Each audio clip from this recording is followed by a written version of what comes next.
Bisa. Karena acara akan segera dimulai, kepada seluruh hadirin diharapkan untuk mengaktifkan fitur kameranya selama acara berlangsung ya.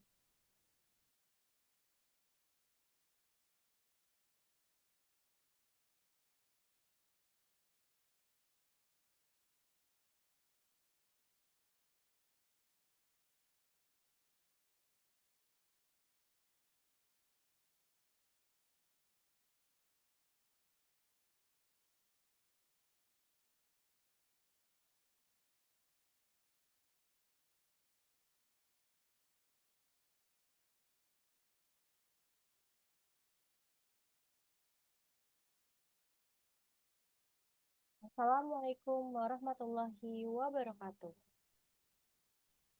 Shalom, Om Swastiastu, Namo Buddhaya, salam kebajikan, dan salam sejahtera untuk kita semua.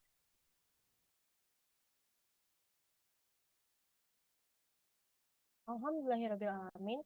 Wabihi nasta'in ala umur dinewadin wassalatu wassalamu ala asrofil anbiya wa mursalin wa ala alihi wa sahbihi ajmain amma ba'du.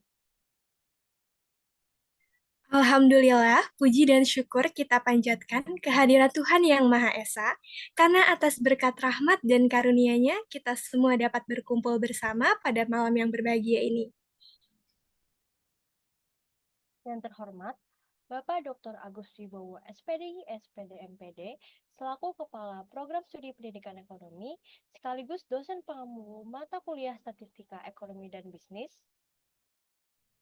Yang kami hormati, Ibu Siti Fatimah Zahra SEI ME, selaku dosen pengampu mata kuliah Statistika Ekonomi dan Bisnis, yang kami hormati, Ibu Alifah Kusumaningrum SPD MPD selaku dosen pengampu mata kuliah Statistika Ekonomi dan Bisnis, dan yang kami hormati Bapak Gustofan Mahmud SPD MSc selaku narasumber pada kegiatan hari ini. serta yang kami banggakan teman-teman peserta yang telah menyempatkan hadir pada hari ini. Kami ucapkan selamat datang di Praktisi Mengajar mata kuliah Statistika Ekonomi dan Bisnis dengan topik Inferential Statistics Utilizing Survey Data for Empirical Economic Analysis. Perkenalkan, saya Alisa Belia dari Tarambe dan rekan saya Siva Sabrila selaku Master of Ceremony yang akan memandu jalannya acara malam hari ini hingga selesai. hadirin yang kami hormati, izinkan kami untuk membacakan susunan acara pada kegiatan hari ini, yaitu ada pembukaan MC, pembacaan doa, sambutan Kepala Program Studi Sarjana Pendidikan Ekonomi, sambutan dosen pengampu mata kuliah Statistika Ekonomi dan Bisnis, Lalu akan dilanjutkan dengan pembacaan CV pemateri, penyampaian materi oleh narasumber, sesi tanya jawab, dan juga penutupan MC dan sesi dokumentasi. agar acara berlangsung dengan lancar dan memberikan manfaat bagi kita semua, marilah kita bersama-sama membuka acara ini dengan yang baik-baik. Dipersilahkan untuk para teman-teman semua untuk berdoa sesuai dengan kepercayaan masing-masing. Berdoa dipersilahkan.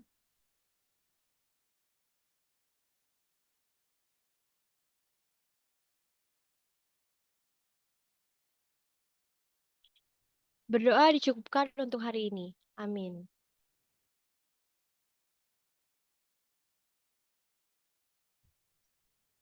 Dikarenakan Bapak Dr. Agus Wibowo SPDI SPD MPD sedang berhalangan hadir dan tidak dapat memberikan sambutan, maka selanjutnya akan ada sambutan dari Ibu Alifa Kusumaningrum SPD MPD selaku dosen pengampu mata kuliah Statistika Ekonomi dan Bisnis. Kepada Ibu Alifah, kami persilahkan. Oke, terima kasih Mbak Alisa dan juga Mbak Siva ya. Bismillahirrahmanirrahim. Assalamualaikum warahmatullahi wabarakatuh. Selamat malam ya. Yang saya hormati Mas Gustofan ya yang sudah hadir di tengah-tengah kita ya. Serta teman-teman mahasiswa ya yang sudah meluangkan waktunya nih di malam hari ini gitu ya. Oke, salam sejahtera untuk kita semua ya. Alhamdulillah ya kita sudah hadir ya. Ini kegiatan praktisi mengajar pada mata kuliah Statistika Ekonomi dan Bisnis yang pertama ya. Jadi nanti mungkin yang kedua setelah pertemuan pada hari ini gitu ya. Nah, kegiatan praktisi ini ya mungkin Mas Gustofan ini teman-teman ya adalah alumni S1 Pendidikan Ekonomi ya, betul ya Mas Gustofan ya? Betul, Oke, betul, Bu Alifa. angkatan berapa Mas kalau tidak salah? Hmm.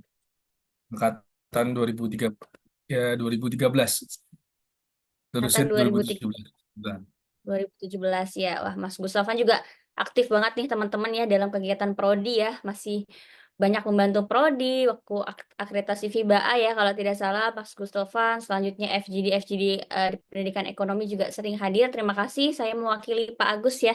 Mohon maaf sekali lagi tidak bisa ya, Mbak. membersamai kita karena ada kegiatan ya di luar. Beliau tadi menyampaikan terima kasih kepada Mas Gustafan sudah mau mengisi kegiatan praktisi ini gitu ya. Jadi kegiatan ini merupakan salah satu upaya ya dari kita satu Pendidikan Ekonomi dan juga Fakultas Ekonomi dan Bisnis ya untuk memberikan apa ya, pengalaman ya bagi teman-teman mahasiswa ya, yang lebih nyata dan juga aplikatif ya kalau misalnya selama di perkuliahan, selama di kelas kita belajar mengenai teoritis ya.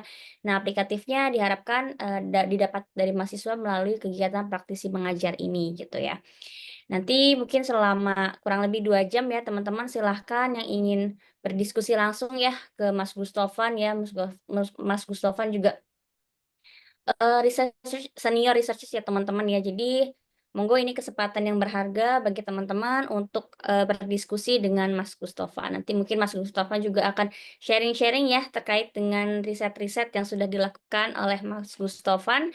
Jadi silahkan teman-teman, pakai kesempatan ini sebaik mungkin. Mungkin itu aja dari saya ya.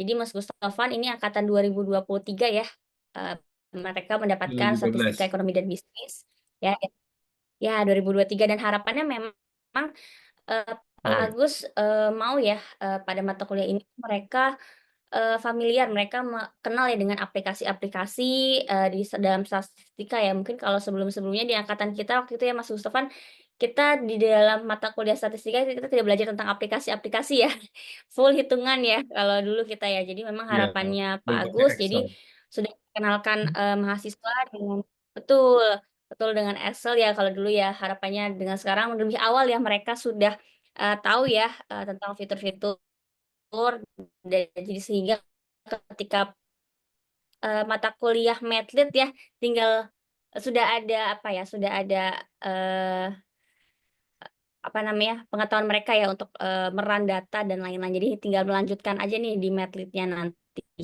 gitu. Oke teman-teman ya.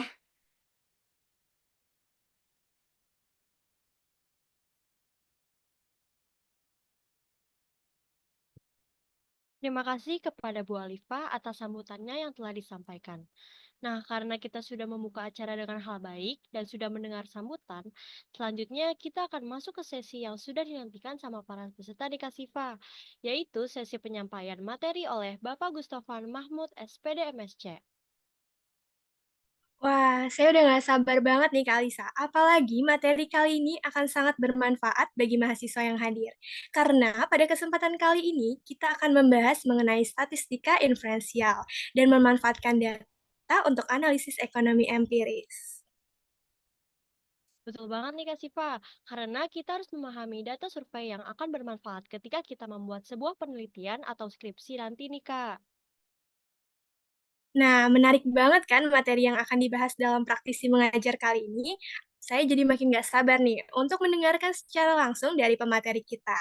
Namun, para hadirin, saya dan Kak Alisa nggak sendirian nih. Kita akan ditemani oleh moderator yang akan memandu jalannya sesi materi kali ini. Untuk itu, kepada Kak Cinta, kami persilahkan. Oke, terima kasih sebelumnya buat Siva dan Alisa sebagai MC pada hari ini. Oke, ini izin ambil alih ya. Aku buka dulu. Assalamualaikum warahmatullahi wabarakatuh. Salam Om Swastiastu, Namo Buddhaya, salam kebajikan, dan salam sejahtera untuk kita semua. Sebelumnya aku juga perkenalkan diri, aku Cinta Paramita Wirabrata dari Prodi Pendidikan Ekonomi Angkatan 2023 yang bakal jadi moderator pada praktisi pengajar mata kuliah Statistika Ekonomi dan Bisnis. Nah, pada kesempatan kali ini kita akan berbicara tentang topik yang sangat menarik nih, yaitu tentang yang ada di atas ini terkait inferential statistics utilizing survey data for empirical economics analysis. Nah, pasti tema ini sangat menarik ya teman-teman, terutama bagi kita para mahasiswa yang sedang mengampu mata kuliah Statistika Ekonomi dan Bisnis. Apalagi materi kali ini akan dibahas tuntas nih oleh narasumber kita yang keren banget. Mungkin kalau sepertinya teman-teman udah pada gak sabar nih sama narasumber kita. Mungkin kita kenalan dulu kali ya dengan melihat CV-nya. Boleh ditampilkan CV-nya?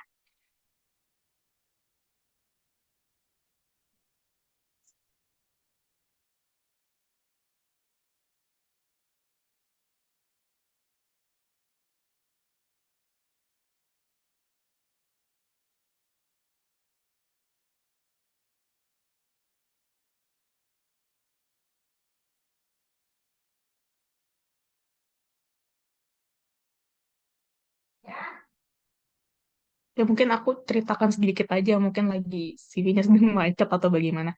Nah, narasumber kita pada malam hari ini adalah Pak Mustafa Mahmud, SPD, MSc. Nah, dia itu lulusan prodi kita ya, yaitu pendidikan ekonomi. Oh, sudah. Oke, terima kasih, operator. Nah, seperti yang aku bilang, Pak Gustafan ini adalah alumni dari Pendidikan Ekonomi Universitas Negeri Jakarta.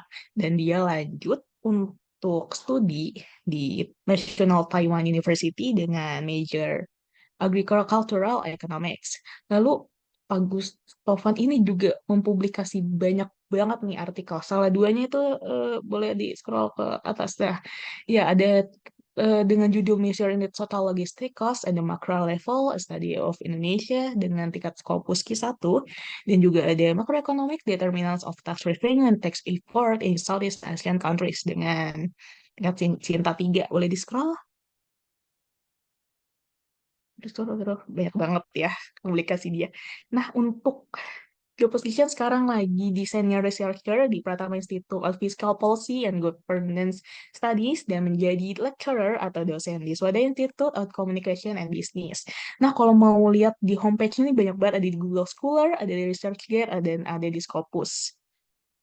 Oke, gitu aja. Terima kasih. Nah, keren banget ya sih dari lihat CV-nya. Pasti udah pada nggak sabar banget nih untuk menemui narasumber kita. Nah, untuk Bapak Mustafa, apakah sudah bergabung di ruangan Zoom? Udah. Tadi nggak Oke, stabil internetnya, maaf. Kekik terus. Oke, mungkin kita ngobrol-ngobrol sedikit dulu ya Pak sebagai pembuka. Ya, silakan, Mbak. Oke, gimana sih Pak kabarnya untuk malam hari ini? Apakah bahagia atau Alhamdulillah. bagaimana? Saya kondisinya untuk saat ini cukup siap. Soalnya tadi saya ambil cuti siang-siang. Oh, oke. Saya full di rumah Mungkin, karena ngurus anak dan hmm, sama istri gitu ya. oh, oke. Nyiapin materi. Walaupun, hmm, selain, oh, karena aku lihat Bapak lagi sibuk ini ya, jadi dosen dan juga researcher ya. Kira-kira sibukan Ya, Bapak selain itu apa lagi Pak? Selain kedua itu, apakah ada kerjaan yang lain atau bagaimana? nggak ada itu doang. Oh gitu aja. Ya, Tapi gitu aja. tapi itu sibuk loh Pak. Jadi sangat-sangat Iya, apa tiap ya? hari Di, kerjanya itu. di banyak kesibukan masih sempat nih ikut di praktisi mengejar ini. Oke deh, karena Pak Gustafan Makanya saya udah siap mintanya malam. banget. Oh iya Pak, karena Memang Pak Gustafan tugas saya di udah. kampus itu. Jadi di kampus itu saya cuman part time, full Hmm? full time di kantor. Nah, Senin atau Oh, dan Rabu itu saya jam 8 tuh baru mulai kelas itu. Jadi udah biasa ngajar malam gitu. wah Jadi keren sebelumnya saya banget mau nih. teman-teman nih kalau malam-malam saya ajakin ngomongin ginian gitu ya. Kita anak malam kok Pak, nggak apa-apa Pak, aman. Oke, karena Pak Gustafan udah siap banget nih buat memberikan materi pada hari ini, saya langsung aja berikan ke Pak Alhamdulillah. Mustafa untuk materi. Terima kasih. Ya, terima kasih sebelumnya Bu Alifah yang saya hormati dan Pak Agus, beliau tidak hadir ya. Dia adalah dosen saya gitu ya. Walaupun sekarang jarang bertemu, tetapi saya eh, seringkali mengintip Google Scholar-nya beliau, gitu ya. Jadi di situ banyak sekali insight yang bisa teman-teman ambil ketika ingin menulis gitu ya. Jadi prinsipnya mungkin ini saran tipis-tipis saja kali ya. Jadi nanti kalau teman-teman mulai skripsi itu jangan nyari sumber dari buku gitu ya. Nggak usah datang ke perpustakaan. Buka laptopnya, pasang WiFi, ketik Google Scholar, kemudian cari artikel yang mau ditulis tuh tentang apa gitu. Misalnya tentang koperasi, ya udah tinggal diketik koperasi di situ, atau tentang apa namanya kewirausahaan, entrepreneurship gitu ya, di antara students gitu ya. Nah itu Pak Agus punya concern untuk uh, studi tentang itu gitu ya. Dan terima kasih semuanya panitia gitu ya, MC, pembawa acara dan teman-teman yang hadir ya. Uh, ini saya lihat banyak banget yang hadir ya, ada 101. Berarti ini gabungan ya kelasnya ya, dari beberapa kelas gitu ya. Oke, langsung aja ya, mungkin akan saya share screen. Ya, sebelumnya saya sudah kirim materi ke Bu Alifa gitu ya. Mungkin teman-teman juga sudah dapat PDF-nya.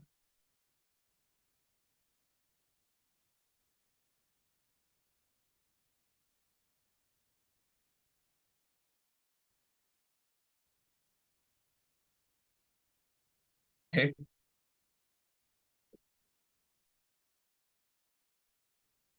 yang saya share di sini. Udah kelihatan ya? Halo? Suara saya kedengaran? Sudah ya? Bisa lihat, Pak. Oh ya. dengar. Saya tadi sempat kekik terus nih. Jadi saya agak insecure. Oke. Jadi teman-teman, ini adalah judul tadi sudah disebutkan ya. Statistical inferential, sebenarnya statistik itu dibagi dua aja secara umum. Ada yang deskriptif, ada yang inferensial. Walaupun sebenarnya dua-duanya menghasilkan inferensi. Inferensi itu apa? Simpulan. Nah, tetapi inferensial ini apa namanya, prosedurnya lebih kalau deskriptif itu mungkin yang familiar dari teman-teman apa? Kalau misalnya ingin mendeskripsikan sesuatu secara statistik, pakai apa biasanya?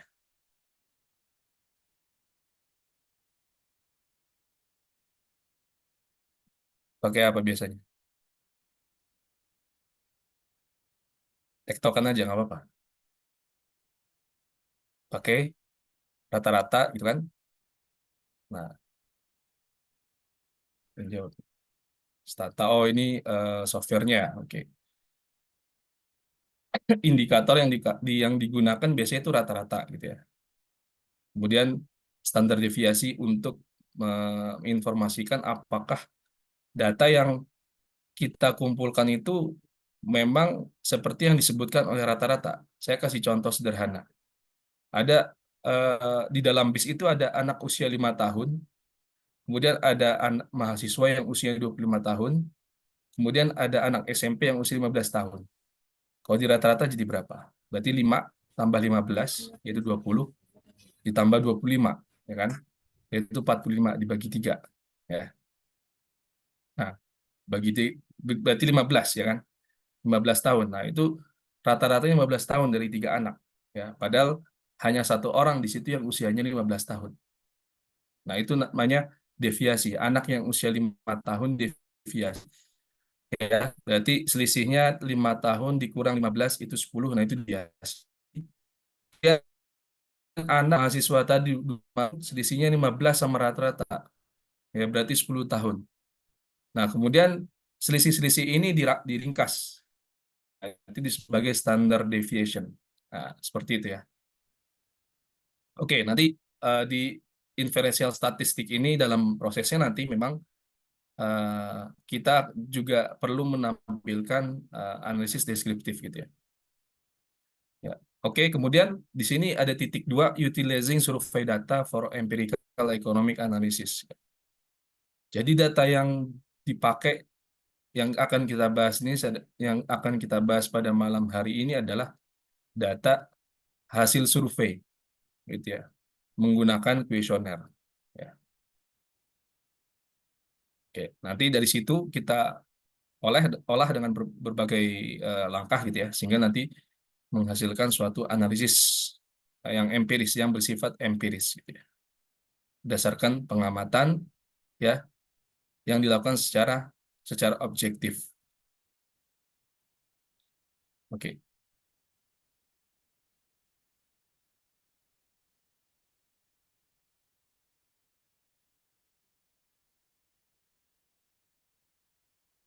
Ya, tadi CV sudah disebutkan oleh MC. Ya, jadi ini research interest saya ya, di development economics. Oke. Kemudian ini lama-lama ngerucut ke bawah nih ya. Ada masuk ke public policy, public economics, tax administration. Nah, ini saya tax administration mulai fokus ke sini karena saya kerja di kantor konsulan pajak, gitu ya. Jadi di situ ada divisi riset. Ya, job desk-nya adalah menulis artikel ya, maupun artikel yang dimuat di media seperti opini gitu ya. Dosen kita itu udah ada yang punya banyak banget artikel opini ya, Profesor Haryo Kuncoro. Nah, mungkin teman-teman kalau ketik namanya di Google itu muncul tuh Bisnis Indonesia, Investor Daily, Kompas, Tempo, banyak sekali beliau. Setahun tuh bisa 80 ya, luar biasa. Financial Management, nah ini juga belakangan ini teliti data laporan keuangan ya. Sebenarnya ini bukan pendidikan ekonomi koperasi ya. Biasanya yang melakukan ini adalah pendidikan akuntansi, manajemen keuangan gitu ya, atau akuntansi murni. Baru tuh mereka pakai laporan keuangan, jarang ya. Biasanya itu pendidikan ekonomi itu penelitian itu tentang koperasi, kemudian ekonomi pembangunan ya, kemiskinan, terus kesenjangan ekonomi dan lain sebagainya, kemudian pendidikan. Nah, tapi kalau pakai laporan keuangan itu, setahu saya, sepanjang saya eh, selama kuliah kemarin, itu di antara teman-teman saya nggak ada yang pakai gitu ya. Ya mungkin setelah itu saya atau sebelumnya saya nggak tahu gitu ya. Oke, jadi ini publikasi di 2024. Nah, ini masing-masing mewakili interest yang ada di atas gitu ya. Menariknya seperti itu. Jadi contohnya tax complexity and from tax evasion ini masuknya ke development economics, public policy, sama public economics. Ya, alhamdulillah terbit di Scopus U1, nama jurnalnya Economist. Ya. Kemudian yang kedua, book tax differences during the crisis ya. Nah, ini masuknya ke financial management. Ya. Manusia ke financial management. Does corporate social responsibility matter? Ya, jadi ini yang tadi yang saya singgung ya. Saya pakai data laporan keuangan gitu. Dari mana? Dari Bursa Efek Indonesia. Ya, jadi Bursa Efek itu dia menyediakan laporan keuangan atau laporan tahunan 5 tahun itu bisa diakses ya. Misalnya sekarang 2024, berarti ada 2023, 22 sampai ke belakang 5 tahun itu yang bisa diakses. Selebihnya setahu saya langganan. Ya. Kemudian yang ketiga ini ya, ini baru accepted ya. Makanya di sini ada keterangan artikel in press, judulnya Flourishing SMM ya, mengembangkan UMKM. Ya. The role of creative compliance and incentive ini masuknya ke tax administration. Ya, jadi kebetulan untuk tahun ini mewakili research stress ya, yang saya punya gitu, masing-masing. Oke. Nah, yang sudah bisa diakses ya, yang 2 di atas, yang 3 ini masih proses untuk publikasi, tapi sudah accept, ya, sudah di-accept oleh editor.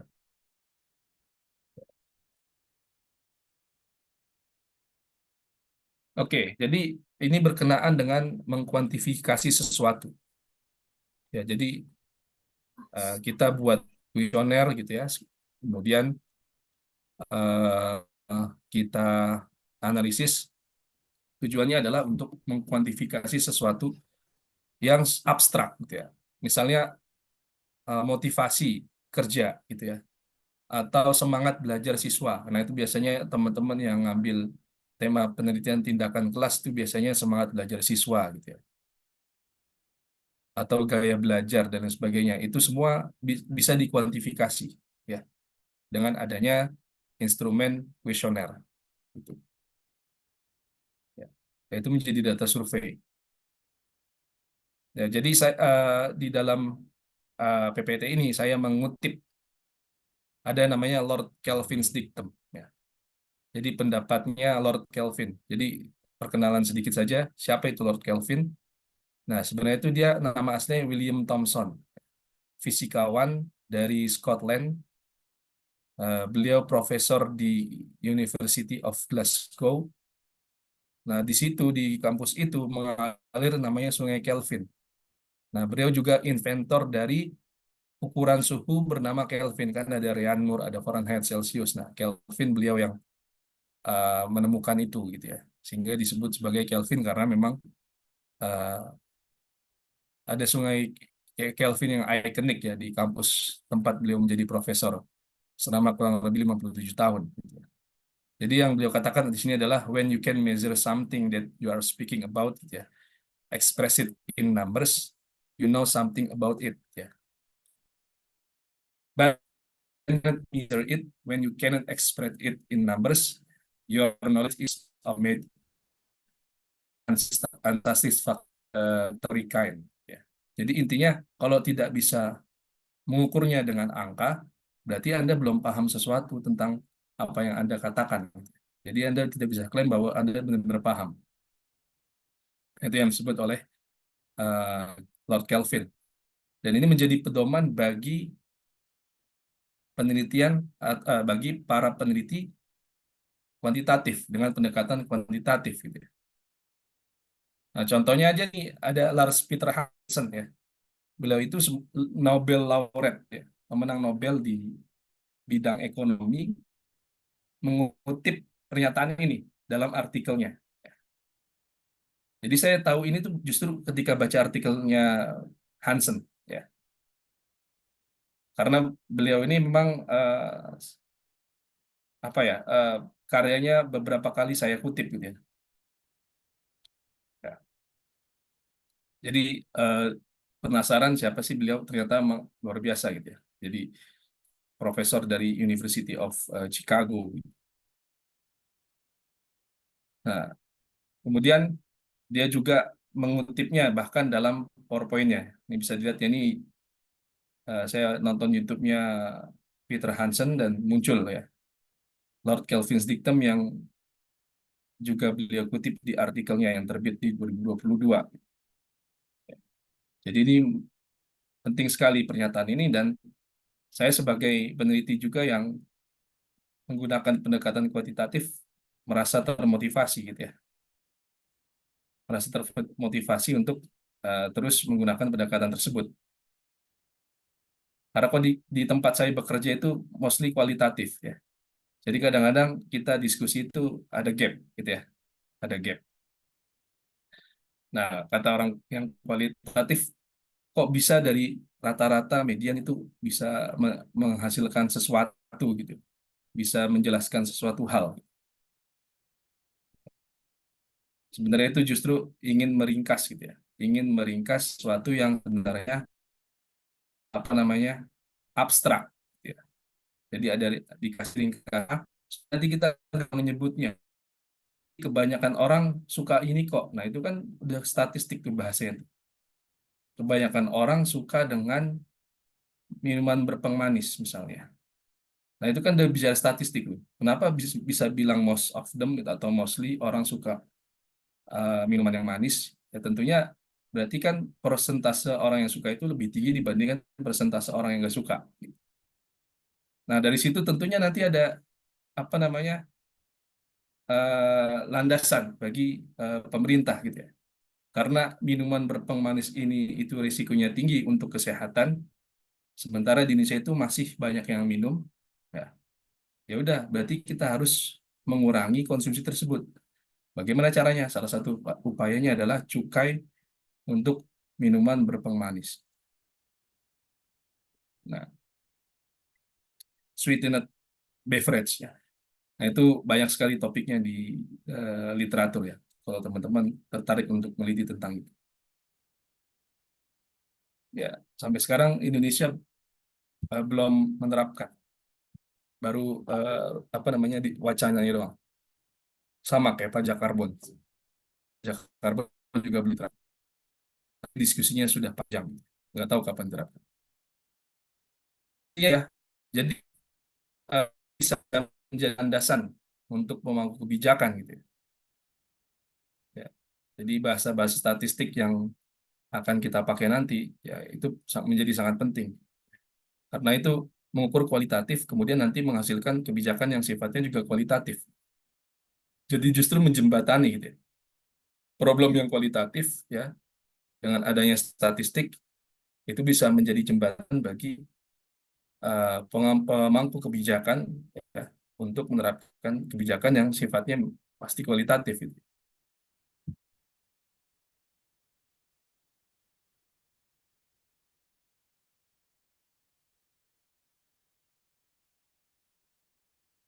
Oke, kita lanjut ya ke step-step di dalam studi. Ya, ini buku yang biasa dipakai untuk dosen yang ngajar mata kuliah metodologi, ya terutama di Fakultas Ekonomi, Research Method for Business ya, dari Uma Sekaran dan Roger Bogi di tahun 2016. Saya juga di kampus dapat matkul metode dan saya pakai buku ini.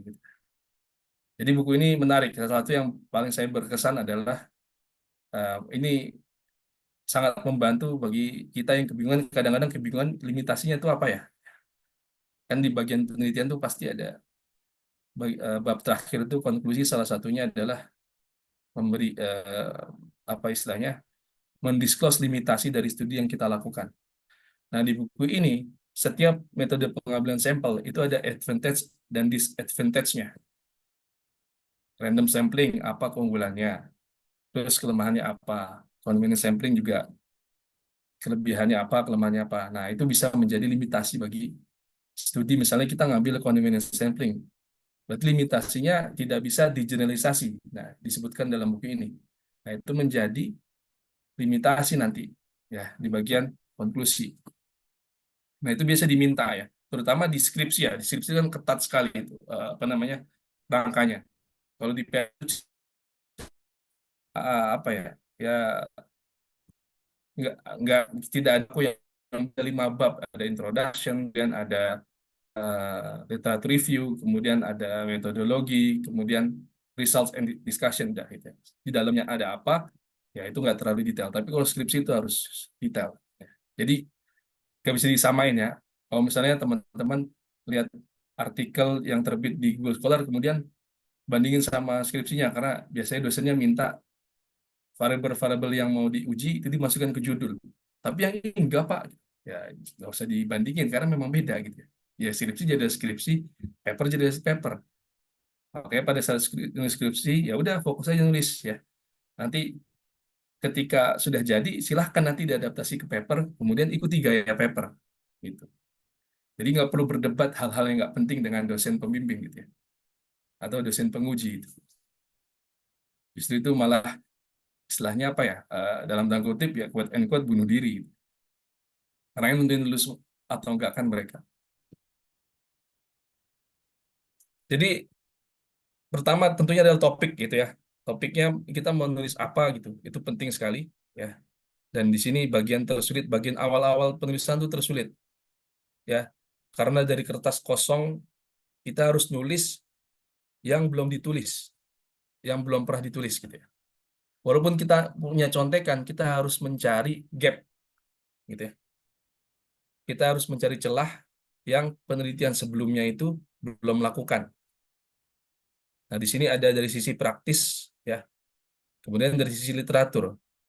Kalau dari sisi praktis misalnya kebijakan tujuannya adalah untuk meningkatkan kepatuhan pajak gitu ya. Tetapi implementasinya masih banyak penggelapan pajak atau masih banyak tax evasion, ya, praktik-praktik tax evasion di Indonesia. Nah, itu kan secara praktik ada celah tuh. Ya. Kebijakan maunya begini, implementasinya begini. Nah, itu menjadi apa istilahnya fenomena ya, fenomena yang menarik untuk diteliti gitu. Nah, itu pun belum cukup ya. Itu pun belum cukup karena kadang-kadang fenomenanya penelitian sebelumnya juga memiliki sama gitu ya. Nah, kita masuk ke literatur penelitian sebelumnya itu belum diteliti itu apa. Nah, kita mencoba untuk menutup celah tersebut gitu ya. Misalnya mostly kebanyakan itu tentang tax compliance atau kepatuhan pajak itu wajib pajak individu biasanya. Nah, wajib pajak badan itu masih belum dieksplorasi, masih jarang. Nah, itu bisa menjadi gap ya yang bisa kita isi celahnya, yang bisa kita tambal gitu. Celah yang bisa kita tambal ya dalam penelitian. Kemudian kita mau spesifik lagi ya. Saya fokus penghindaran pajak di sektor finansial atau sektor tertentu gitu ya. Kebanyakan sektornya sektor UMKM. Ya, saya mau ke sektor yang sebenarnya dia public listed company gitu ya. Jadi apa namanya perusahaan-perusahaan terdaftar di bursa efek gitu ya, yang harusnya dia patuh pajak tapi enggak. Nah, bisa jadi seperti itu. Ya, jadi semakin mengerucut gitu ya, semakin fokus. Kenapa dia semakin harus fokus? Karena kalau kita general pasti itu udah ada yang sama gitu. Ya, tapi ketika kita kerucutkan, ini beda kita tuh di sini. Ya. Nah, itu challenging-nya di situ. Ya. Kemudian dari situ kita harus secara jelas menyatakan kita mau ngapain, gitu ya. Tujuan kita apa. Nah, dari sini itu nanti turunannya adalah di theoretical teori yang dipakai dan metodologi yang dipakai.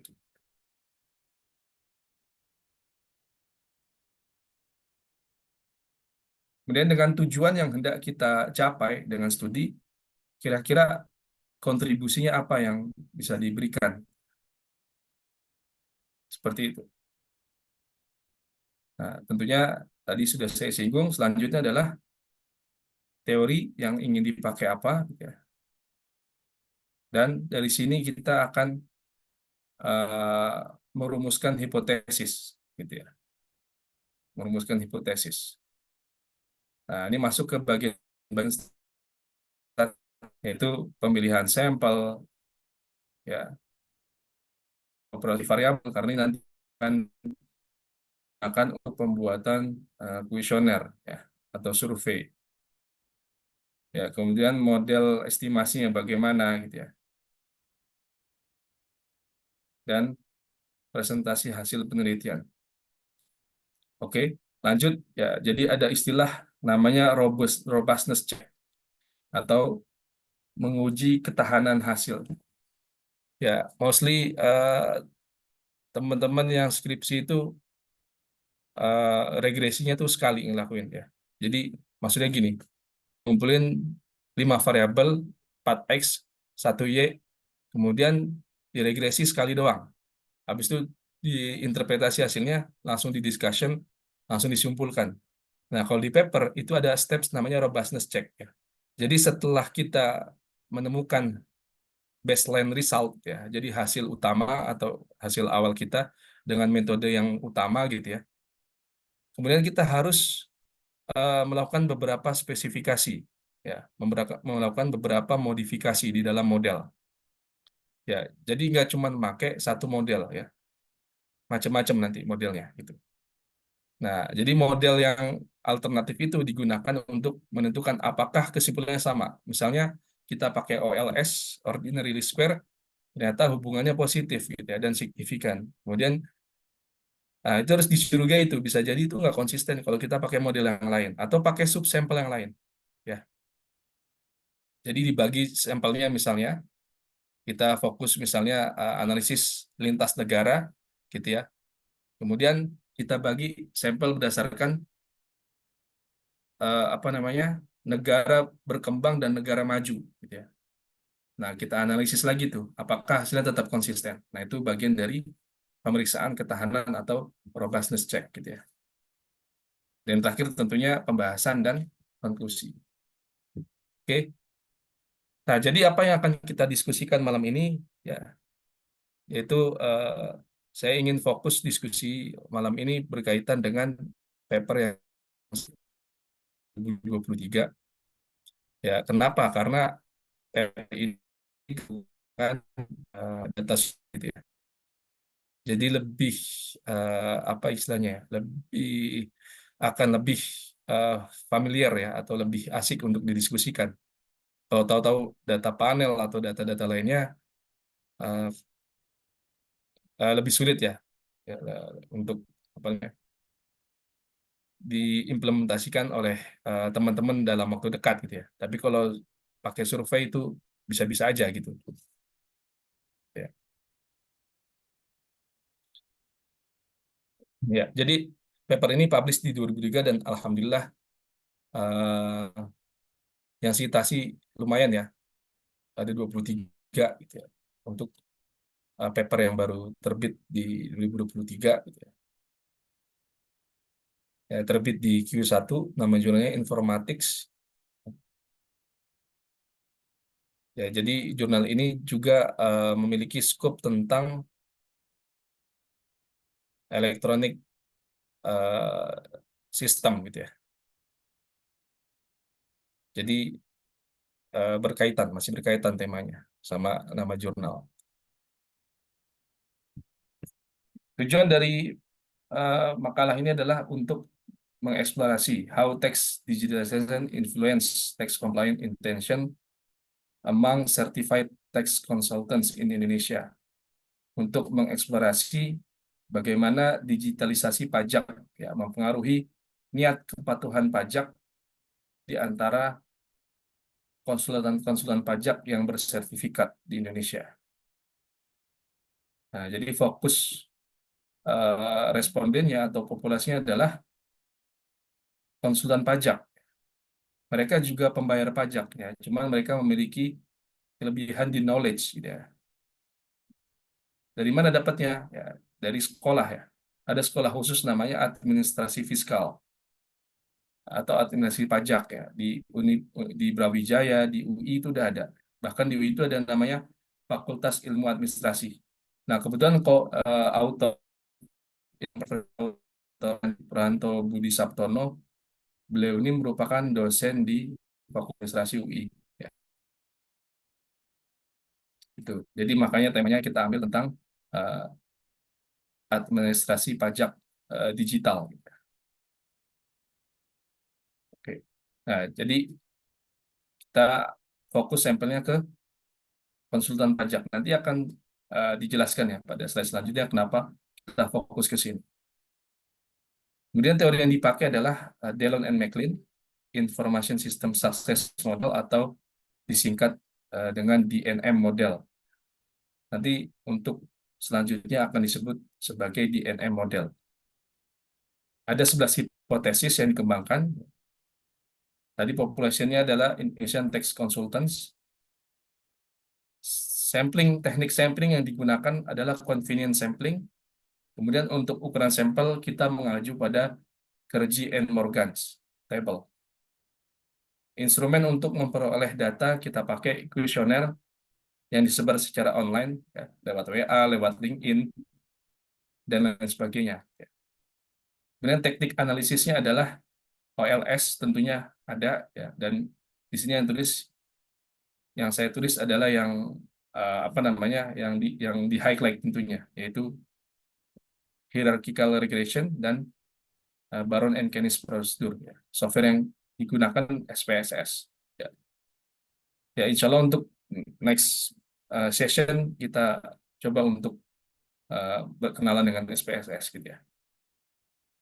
Dan penelitian ini didanai oleh UI ya, karena tadi sudah saya sebutkan ya, first authornya dari UI, jadi kita bantu beliau untuk dapat hibah ya dari kampusnya, dan Alhamdulillah dapat senilai 100 juta rupiah. Ya.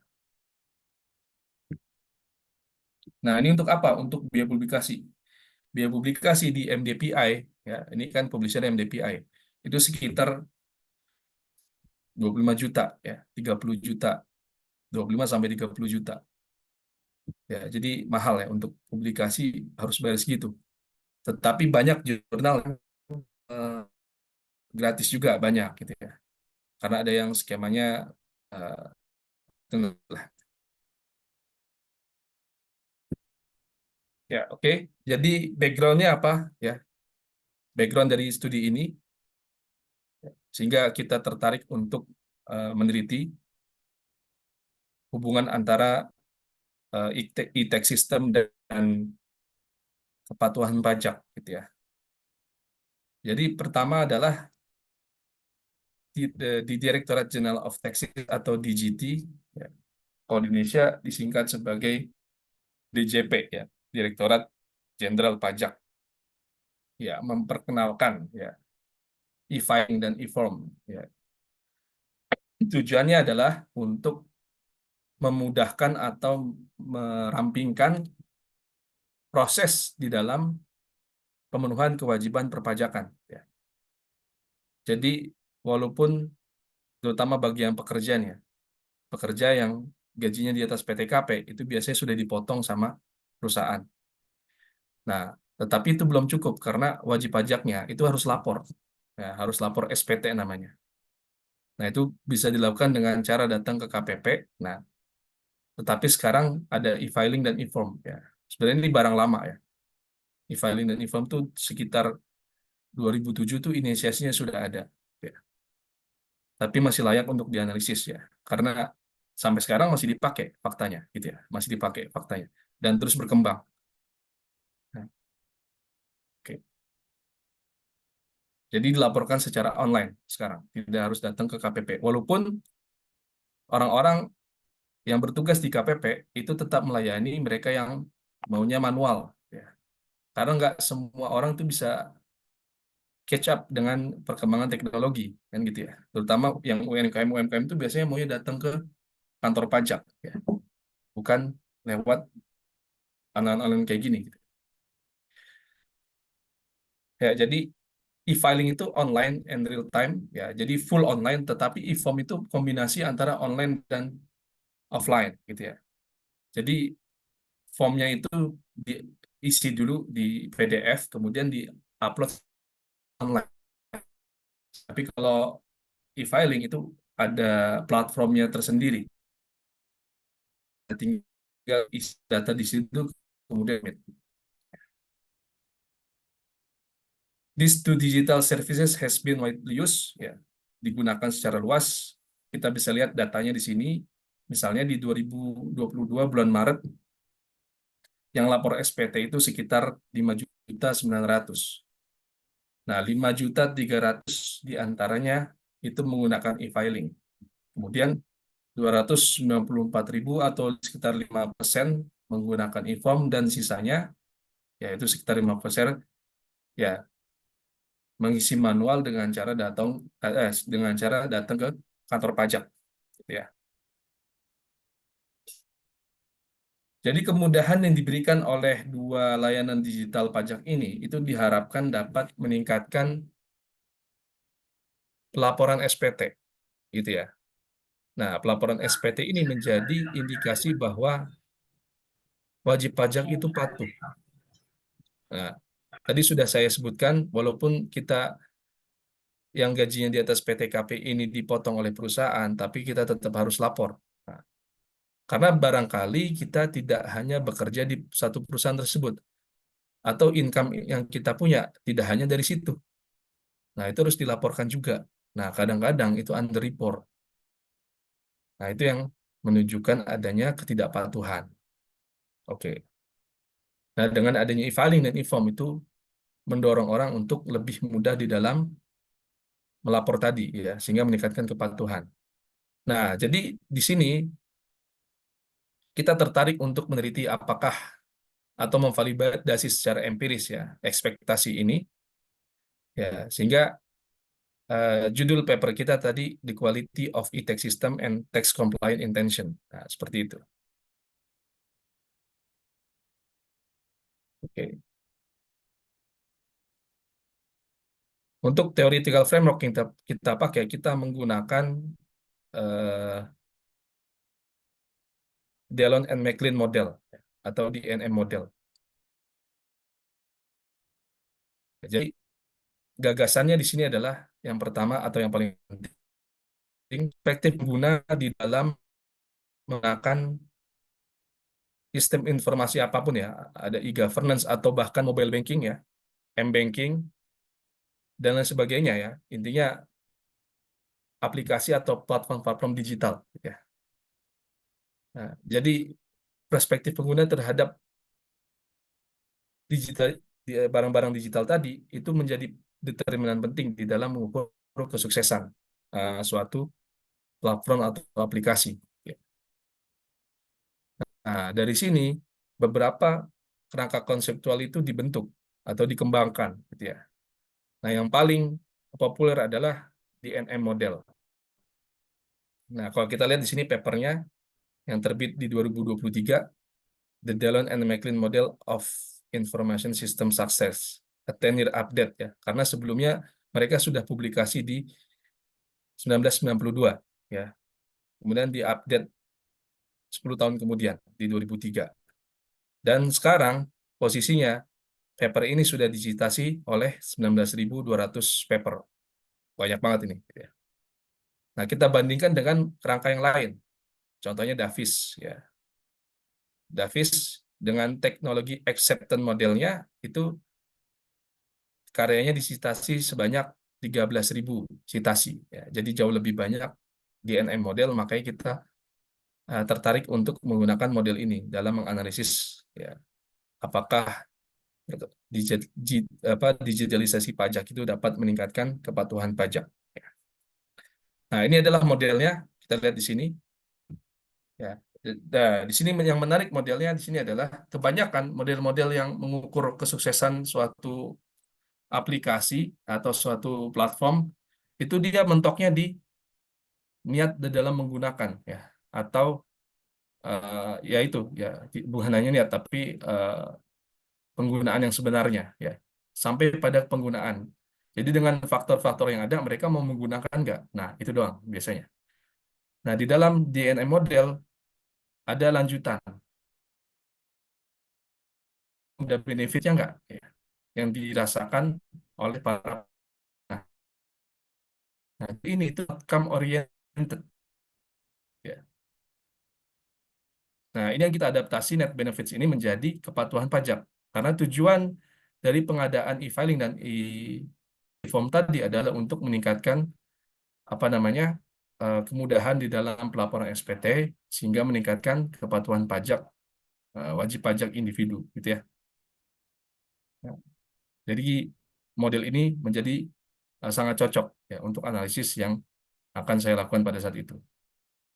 Ya, dari sini beberapa variabel kita ambil ya, tidak semuanya. Ya, jadi yang kita ambil di sini adalah kualitas informasi, sistem quality, dan service quality. Nah, 3 variabel ini menggambarkan quality of e-tax system. Ya. Jadi kualitas sistem pajak digital. Oke. Kemudian kita langsung hubungkan dengan apakah berpengaruh terhadap kepatuhan pajak gitu ya. Dan variabel lain yang kita ambil adalah user satisfaction. Ya. Apakah dia berpengaruh terhadap kepatuhan pajak? Nah, hipotesis kami mengatakan ya semuanya ini hubungannya positif gitu ya. Jadi ketika semakin baik kualitasnya, tentunya niat mereka untuk patuh terhadap pajak itu semakin tinggi. Semakin puas di dalam menggunakan juga akan mengarahkan pada kepatuhan pajak yang semakin tinggi, gitu ya. Nah, kemudian di dalam model ini kita bisa lihat kepuasan pengguna ini menjadi mediasi antara kualitas dari sistem informasi.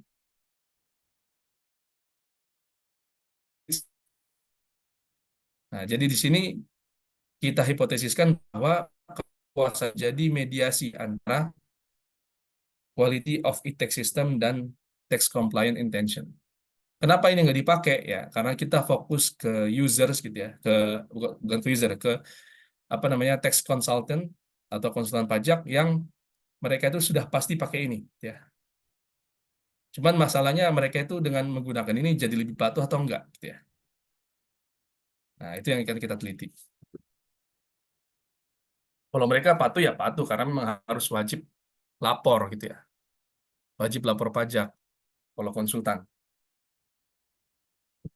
Di kode etiknya memang seperti itu. Jadi wajib patuh terhadap pajak. Tetapi dorongan mereka untuk patuh itu apakah karena sistem yang bagus? Itu yang tadi karena memang apa mereka ini konsultan gitu ya. Jadi tanpa adanya sistem pajak ini mereka juga akan lapor. Ya itu maksudnya. Jadi pasti ada faktor lain yang mendorong mereka untuk lapor selain e-tax system ini, ya, e-filing dan e-form. Oke. Kemudian dari model tadi eh, saya adaptasi menjadi seperti ini ya. Jadi ini variabel-variabel yang ada di teori asalnya. Nah, ada dua variabel yang masuk ya. Dua variabel ini yang biasa dipakai oleh para peneliti yang berfokus pada kepatuhan pajak. Yang pertama adalah, tapi kaitannya sama implementasi dari e-tax system gitu ya. Tidak hanya faktor kepatuhan pajak ya, tetapi kita pilih yang memang berkaitan. Yang pertama adalah kenyamanan di dalam menggunakan e-tax system. Nah, itu kan belum ada tuh. Tetapi itu faktor yang penting ya dalam mempengaruhi kepatuhan pajak, tetapi dalam konteks penggunaan e-tax system. Kemudian biaya kepatuhan. Nah, biaya kepatuhan.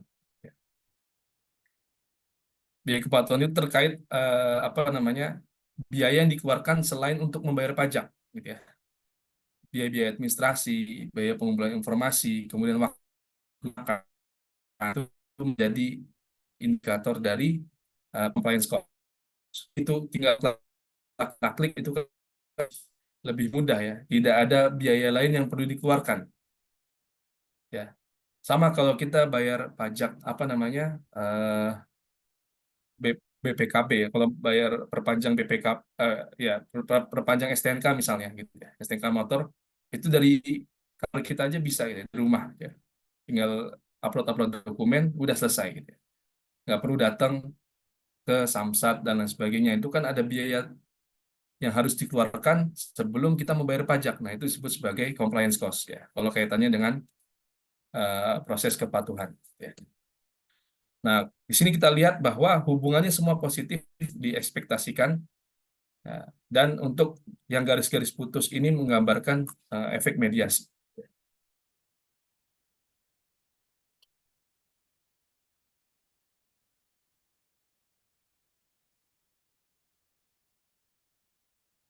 Oke, barangkali ada yang mau komentar dulu atau gimana? Masih ada berapa menit?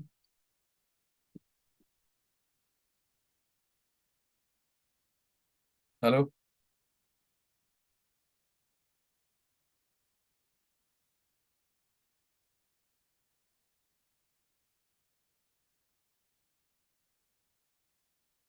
Lanjut aja ya?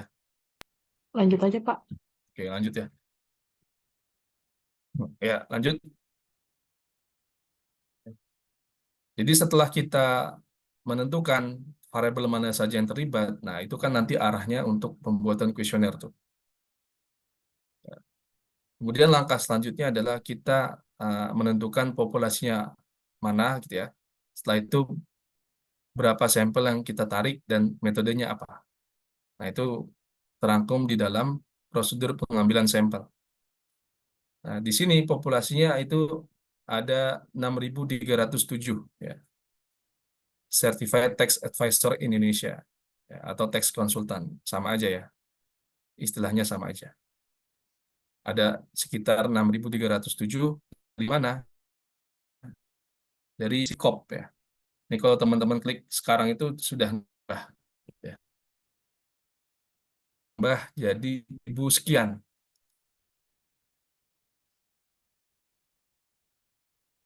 Ya. Nah, di sini ada nama konsultannya, terus tingkat sertifikasinya apa. Yang paling tinggi itu yang C. Nah, kalau misalnya kita cari misalnya co-author, first author dari paper yang kita bahas. Ya.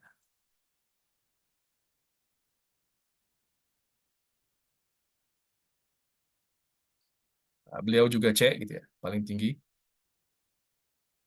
Nah, tadi di homepage-nya itu ada sekitar, ya sebentar, kita buka dari ulang lagi. 7.000 ya. Nah, jadi waktu itu kenapa kita bisa nentuin populasi 6.000? Karena memang di sini jelas tertera ya, menampilkan 1-5 dari 7.391 entry. Nah, jadi kita asumsikan bahwa ini populasi itu pada saat itu. Nah, waktu kita buka web ini itu sekitar 6.300, sekarang sudah nambah jadi 7.000 sekian. Kan bedanya setahun sama sekarang gitu ya. Tentunya pasti nambah. Oke, balik lagi ke PowerPoint. Ya. Kenapa ini dipilih? Ya, karena mereka merupakan pengguna utama dari layanan digital pajak, yaitu e-filing dan e-form. Mereka harus familiar dengan ini karena akan melayani klien, gitu ya. Dan tentunya karena mereka pengguna utama, ya, dan paham akan pajak, gitu ya, cara menggunakan dan sebagainya, tentunya diharapkan bisa menyediakan valid assessment of the issued study, ya. Bisa menyediakan penilaian yang valid, ya, dari studi yang dipelajari, dari isu yang dipelajari. Nah, jadi secara argumentatif itu harus dijelaskan ya. Nanti teman-teman ketika menulis apa pula itu ada penjelasan argumentatif ya. Seperti ini. Ya, walaupun sebenarnya penjelasan aslinya adalah kebetulan kita kantor konsulan pajak jadi gampang nyari sampelnya gitu ya. Kalau istilahnya DJP itu seperti berburu di kebun binatang ya. Bukan berburu di hutan liar. WhatsApp grup kami ada 100 orang dan semuanya konsultan. Nah, itu sudah dapat sampel 100. Nah, itu misalnya seperti itu. Ya, tapi jangan alasan itu yang dipakai ya di dalam tulisan. Ya, alasan yang relevan gitu ya. Yang memperkuat kenapa kita memilih populasi tersebut. Oke. Nah, contohnya seperti ini. Kemudian metode pengambilan sampel di sini adalah convenience sampling. Kenapa dipilih? Karena cepat.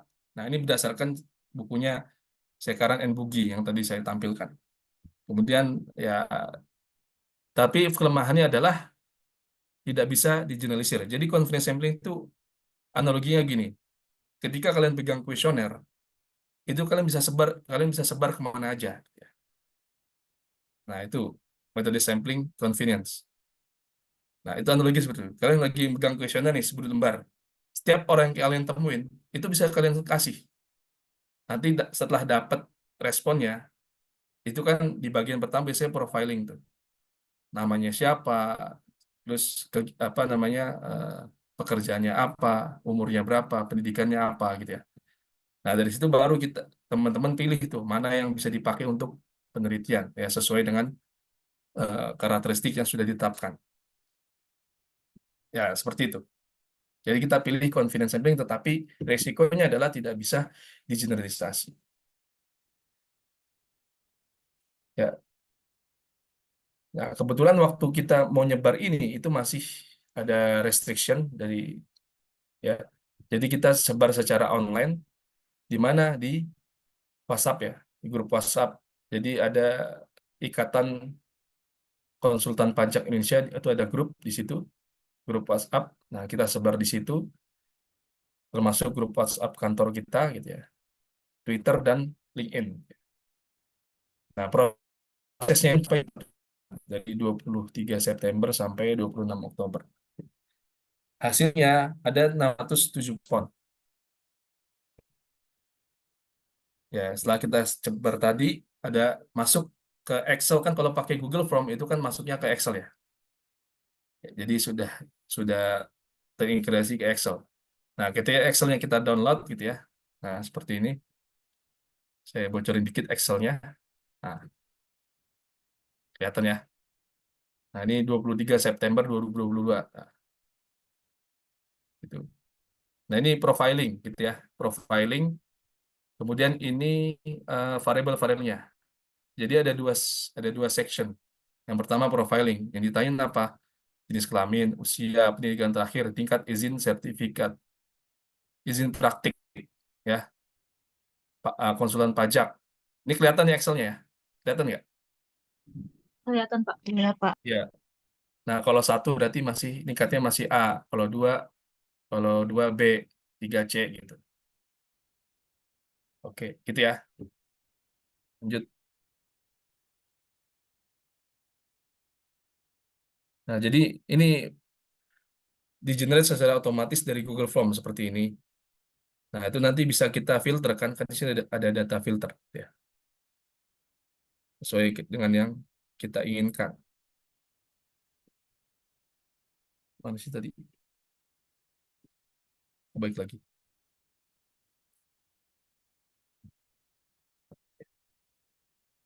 Oke, lanjut.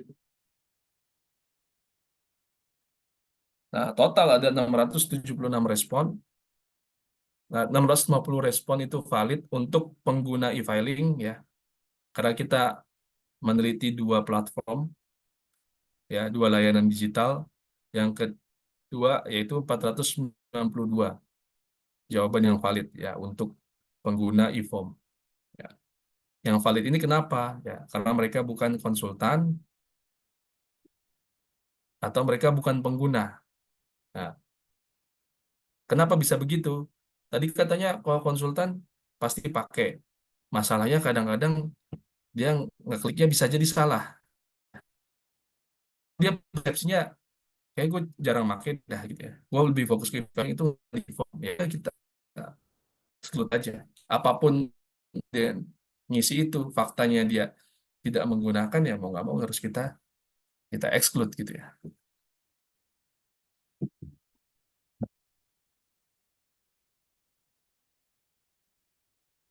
Nah, apakah sampel yang kita kumpulkan ini cukup gitu ya? 650 dan 492 dari populasi 6.300. Bagaimana cara mengetahuinya? Nah, ada namanya tabel Kerji and Morgan. Ya. Jadi karyanya Kerji dan Morgan ini itu sudah disitasi oleh 38.000 lebih artikel gitu ya. Jadi sangat kredibel. Teman-teman bisa pakai juga nih. Udah tahu populasinya berapa, yang dibutuhkan sampelnya berapa. Di tabelnya itu udah disediakan. Nah, ini ada tabelnya, kita lihat N ini menunjukkan population size tadi 6.000 ya. Sampel size-nya 361. Ini target sampel. Berarti sampel yang saya kumpulkan itu melebihi target minimum. Menariknya, metodenya Kerji and Morgan di dalam menentukan sampel dari populasi yang tersedia. Ya, kalau kita lihat kurvanya ini itu bentuknya concave to the origin. Nah, ini titik origin, dia bentuknya concave ya. Ya, kalau indifference curve kan convex ya. Kalau ini concave. Artinya apa? Artinya seiring dengan bertambahnya populasi, tambahan ya, tambahan ukuran sampel yang dibutuhkan semakin turun. Ya, jadi dia nggak linear gitu ya. Nggak linear gitu ya. Jadi nanti antara 1 juta dan 6.000 itu nggak jauh beda tuh. Nah,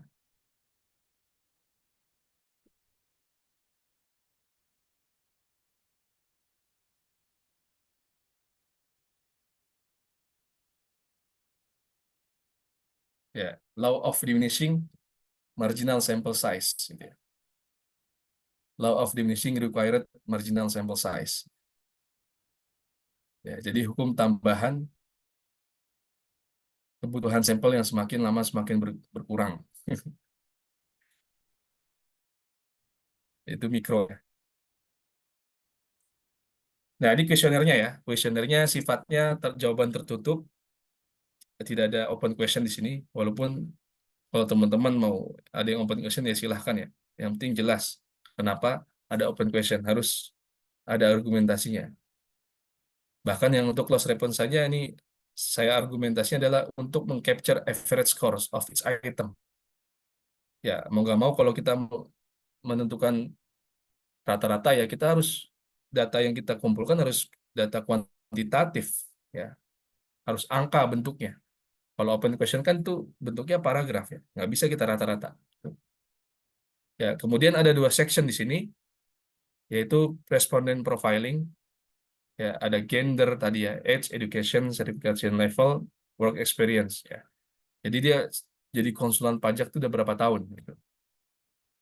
Nah, kemudian yang kedua ini yang menjadi yang utama yaitu pengukuran variabel. Nah, ini variabelnya kita lihat di sini. Tax compliance diukur dengan 7 indikator ya. Disclose all tax liabilities in the tax return ya. Mengungkapkan semua beban pajak, utang pajak di SPT. Setuju nggak gitu ya? Pakai skala Likert nanti. Skala Likertnya 1 sampai 6. Ya, 1 untuk strongly disagree, 6 sangat setuju gitu ya. The even point scale ya, ini skala genap ya. Ada 6 berarti kan genap gitu ya. The even point scale encourage respondent to make a definitive choice ya. Agree or disagree. Karena kalau kita pakai 5, itu yang biasanya milihnya 3 tuh. Ya, kalau dia mau cari aman, dia pilih yang nomor 3, yang netral. Nah, di sini kebetulan peneliti ingin mengharapkan jawaban responden yang definitif, gitu ya, yang jelas gitu, hitam atau putih. Rather than selecting a neutral option. Nah, dia yang tersedia di skala Likert ganjil, ya, odd point scale. Pendekatan ini ya membantu kita dalam eliminasi atau menghindari namanya midpoint bias ya. Jadi titik tengah. Respond to play their views ya. Downplay their views by choosing the midpoint. Ya, dia cari aman nih, ya, which is often skewed negatively, ya. Padahal biasanya condongnya ke negatif, cuman cari aman dia jawaban netral aja dah gitu. Nah, ini yang mau ngomong bukan saya, yang ngomong Garland, ya, 1991. Ya, sebelum saya lahir dia sudah membicarakan masalah ini.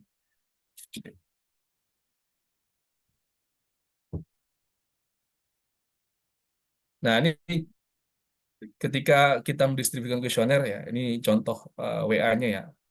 Jadi all ya, atau Assalamualaikum, sehubungan dengan agenda data collection pada penelitian ya. Ini first authornya Priyanto Budi Saptono.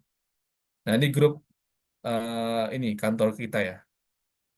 Nah, ini grup kantor ada sekitar puluhan konsulen pajak di situ. Jadi tadi ada 492 sampel ya. Puluhan diantaranya dari kantor kita gitu.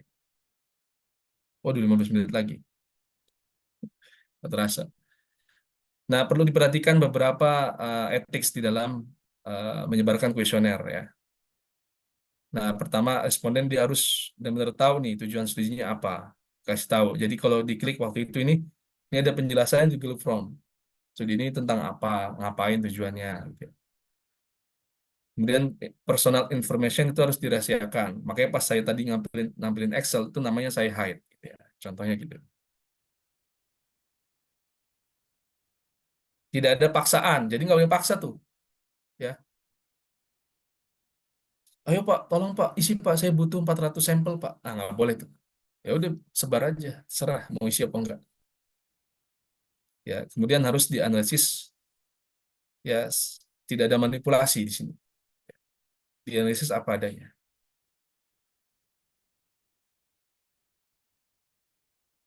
Ya, setelah kita dapat data-data tadi, nah ini menarik ya. Jadi setelah kan tadi ada section profiling tuh.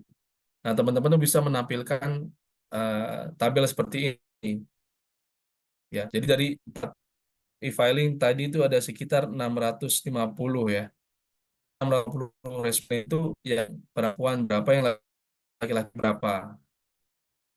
Ya, kemudian yang usianya 18 sampai 24 tahun ke berapa. Nah, kategorisasi nanti bebas ya, tergantung teman-teman. Education ya, terus certification level A, B, C berapa masing-masing, dan seterusnya. Nah, jadi ini kenapa diperlukan ya? Jadi dalam analisis regresi itu biasanya mengontrol beberapa faktor perancu. Ya, jadi gender, age, education dan lainnya itu bisa jadi mempengaruhi keputusan mereka untuk membayar pajak atau tidak. Contohnya, orang-orang yang pendidikannya tinggi biasanya itu ya memiliki intensi yang tinggi untuk patuh terhadap pajak. Ya, terutama kaitannya dengan penggunaan e-filing, since they are more likely to use e-tax service. Karena dia highly educated, dia catch up dengan pengembangan teknologi. Ya, seperti itu. Jadi dia diasumsikan cenderung patuh terhadap pajak. Walaupun sebenarnya ada bantahan teoritisnya juga. Ya. Orang yang pendidikannya tinggi, dia akan lebih paham tentang celah pajak. Nah, itu dia bisa memanfaatkan untuk menghindari pajak. Nah, walaupun ada. Tapi kaitannya dengan penggunaan layanan digital untuk laporan SPT, orang-orang yang berpendidikan tinggi, nah itu biasanya dia lebih familiar lah gitu istilahnya dengan layanan tersebut. Oke. Oke, kemudian setelah tadi di section kedua kita mengukur variabel dengan kuesioner, kita perlu melakukan uji validitas ya. Di sini ada dua pengujian, yaitu convergent dan discriminant validity. Ini kita tinggal lihat angka-angka di sini ya. Angka-angka di sini ya ini berkumpul pada satu faktor yang sama gitu ya. Misalnya tax compliance ini ada 7 indikator itu berkumpul pada satu faktor yang sama. Nah, satu kolom gitu ya. Dan nilainya di atas 0,5 itu menunjukkan adanya convergent validity. Nah, di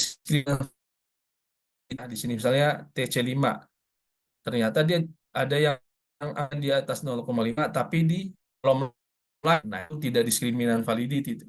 Ya. Nah, kebetulan ini nggak ada nih, makanya nggak saya masukin angkanya. Dan di SPSS biasanya gitu outputnya. Kalau di bawah 0,5 itu nggak ditampilin. Nah, jadi ketika difilter di bawah 0,5 0,5 nggak ditampilin, nah seperti ini mereka berkumpul pada faktor yang sama, sehingga dapat disimpulkan bahwa item-itemnya valid, mewakili apa itu valid artinya mewakili ya variabel yang hendak kita ukur. Oke. Kemudian untuk reliability of the questionnaire, itu reliable. Ya. Nah ini deskriptif statistiknya ya. Oke. Nanti teman-teman bisa lihat. Ya. Nah ini hasil pengujian regresinya. Ya. Standarnya biasanya pakai 5% ya. Kalau p-value-nya di bawah 5% berarti nggak signifikan gitu ya. Nah, kita lihat di sini berdasarkan hasil regresi, age positively affect tax compliance ya. Berarti semakin tua usianya, semakin patuh ya. Seperti itu. Ya, karena biasanya orang tua itu, orang yang lebih tua tentunya dia berasal dari generasi yang ya zaman-zaman dulu yang cenderung patuh terhadap orang tua gitulah. Sehingga terbawa sampai mereka dewasa. Working experience negatively affect tax compliance. Nah ini dia pemain lama nih, ya. Tahu-tahu celah, akhirnya dia nggak patuh. Nah, bisa seperti itu argumentasinya, tetapi nanti tinggal didukung dengan referensi. Silahkan ya. Jadi setiap hasil harus ada justifikasinya. Kenapa begini? Kenapa begini? Ya, nggak boleh cuman disebutin doang, tapi nggak ada penjelasannya. Nggak boleh. Ya, seperti itu. Nah, untuk yang kaitannya dengan e-tax system, di sini kualitas layanan dan persepsi wajib pajak akan berturunnya biaya kepatuhan itu mempengaruhi keputusan mereka untuk patuh ya. Patuh pajak. Jadi H3 dan H11 support. Sorry, ini bukan e-filing ya, ini e-form. Ya, salah. Oke. Kemudian saya di sini menggunakan regresi hierarki. Tujuannya untuk mengetahui dari nah, jadi kita masukkan secara bertahap di dalam model estimasi. Kita awali dengan variabel kontrol ya.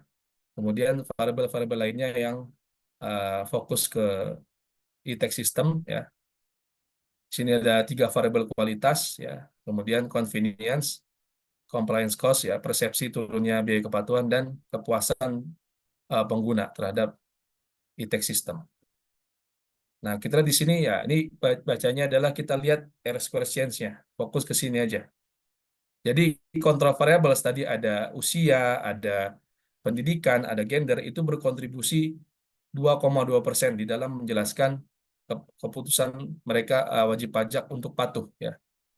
Keputusan konsultan pajak untuk patuh gitu ya. Jadi sedikit nih sebenarnya kontribusinya. Nah, di sini yang banyak adalah variabel utama kita, yaitu kualitas dari e-tax system. Kontribusinya 20%. Nah, kita lihat R-square changes-nya. Jadi R-square awalnya adalah 0,022 setelah dimasukkan variabel-variabel kualitas ya di model yang kedua, ya berdasarkan tadi equation-nya, itu R-square-nya jadi 0,223, berarti perubahannya 0,202. Kontribusinya berarti 20% gitu ya. Nah, menambah koefisien determinasi dari model estimasi. Seperti itu. Jadi ini paling tinggi. Dan untuk selanjutnya penjelasannya sama ya, tinggal melihat angka R-squares-nya. Itu hierarchical regression. Oke. Kemudian untuk apa namanya mediating effect ya dari satisfaction, kita pakai prosedur Baron and Kenny. Ya, di sini kita lihat ya. Intinya nanti setelah apa namanya variabel mediasi dan variabel independen utama yang digabung dalam satu apa namanya model, itu menjadi tidak menjadi berkurang tuh apa namanya eh, koefisien estimasinya dari variabel independen. Kalau dia nggak signifikan, justru menunjukkan adanya mediasi penuh. Kalau dia masih signifikan, adanya partial mediation. Nah, fokusnya ke gitu ya. Sini kan ada variabel-variabel utama nih yang berkaitan dengan hitam. Nah, memediasi. Nah, kesimpulannya adalah di sini kita lihat bahwa uh, most of them report partial mediation ya. Karena di stepnya 4 ini masih ada yang positif gitu ya. Jadi kepuasan pelanggan ini hanya memediasi secara parsial ya, information quality, service quality, system quality.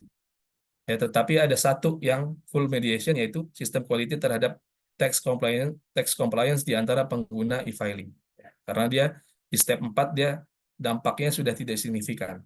Ya, ya diambil alih oleh karena adanya mediasi, adanya mediator di dalam model estimasi. Oke, pembahasannya ya intinya di sini adalah ya ini untuk pembahasan kita harus mengaitkan dengan penelitian sebelumnya gitu ya.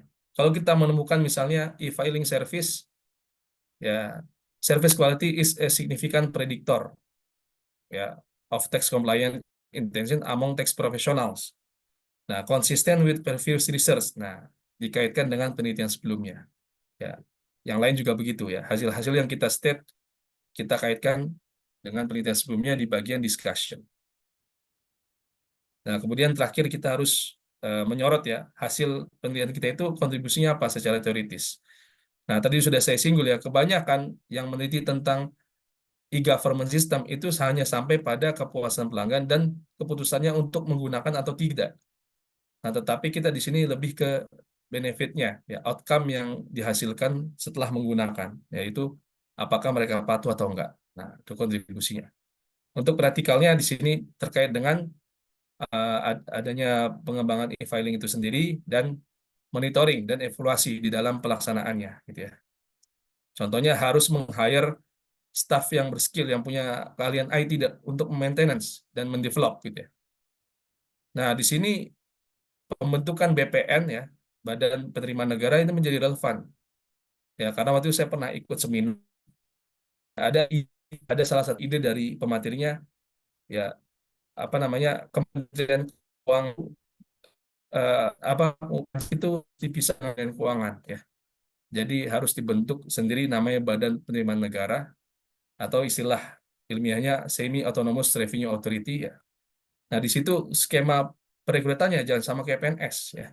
Kalau PNS itu orang-orang yang punya skill IT yang tinggi ya, itu dia pasti matok harga itu sekitar puluhan juta karena dia tahu bahwa skillnya itu mahal. Nah, salah satunya adalah terkait dengan pengembangan e-tax system. Ya, kalau misalnya kita hire orang IT yang benar-benar berkemampuan, pasti harus siapin duit gede, dan itu nggak bisa kalau kita pakai skema penerimaannya berdasarkan proses ASN gitu ya. Nah itu. Nah, untuk agenda penelitian selanjutnya, nah ini saya rekomendasikan teman-teman bisa fokus ya. Ya, ini berkaitan dengan paper yang tadi kita bahas ya. Ada namanya Core System of Tax Administration atau Cortex yang akan efektif dilaksanakan di 2025. Jadi semua tentang pajak ya, pembayaran, informasi pajak itu dimasukkan ke dalam satu website besar gitu ya. Ya silahkan di sini teman-teman mau meneliti apakah penggunanya itu puas ya, sehingga ingin menggunakan sistem informasi ini gitu ya. Atau menghasilkan net benefits ya, seperti meningkatkan kepatuhan pajak dan lain sebagainya setelah adanya Cortex System. Nah, sekarang tahapannya masih simulasi. Jadi teman-teman bisa mulai ya untuk membuat draft penelitiannya kalau memang tertarik. Ya. Ya, ini referensinya tadi. Oke, saya kira itu aja ya. Terima kasih semuanya. Ya, silahkan nanti dibaca paper yang kita bahas malam ini. Terima kasih. Saya akhiri. Wassalamualaikum warahmatullahi wabarakatuh. Waalaikumsalam warahmatullahi wabarakatuh. Baik. Terima kasih kepada Bapak Gustafan atas materi yang telah disampaikan. Pastinya keren banget dan berinsightful dong pastinya. Nah, tapi kalau dilihat-dilihat, pastinya dari teman-teman sekalian masih banyak yang penasaran nih, Pak, dan pengen membahas materi dari Bapak lebih jauh lagi. Nah, sekarang kita bakal beralih ke sesi tanya jawab. Jadi bagi teman-teman yang ingin memiliki pertanyaan, langsung saja bisa langsung raise hand. Dan jika sudah dipersilakan, boleh untuk memperkenalkan nama dan kelasnya lalu menyampaikan pertanyaannya. Kak, di sini ada yang ingin bertanya, mumpung ada narasumber nih.